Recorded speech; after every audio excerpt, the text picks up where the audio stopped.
Goeiemôre, ek hoop dit gaan goed met jou. Ons het agter in ons jaar dit ons 2 appelbome. En in die laaste 15 jaar het daai bome nog nooit vrug gedra dat ons van dit kon geëet het nie.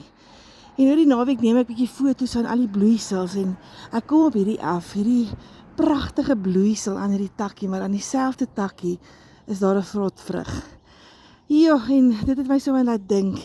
Sien baie keer kan mens vir die Here vra om vir jou 'n ding te verduidelik en hy het hierdie ding in my hart vir my sommer kom verduidelik. Gesê dis amazing, baie mense loop met hierdie mooiste bloeisels rond en hulle lyk so godsdienstig en ordentlik en doen al die regte dinge om 'n ding uit te skyn wat nie regtig waar is nie.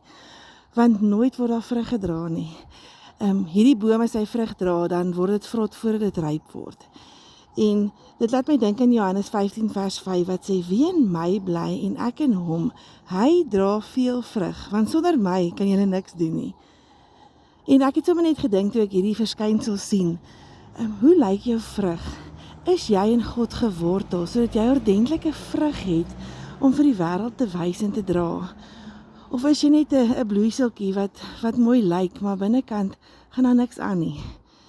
Sien, God verwag van ons om 'n mooi bloeisel te hê, maar ook om dan ordentlik vrug te dra.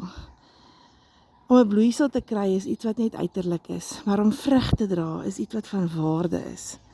Ek wil jou vandag sommer net bemoedig hiermee. Maak seker jy is gewortel in God, want as jy in hom gewortel is, dan sal jy vrug dra.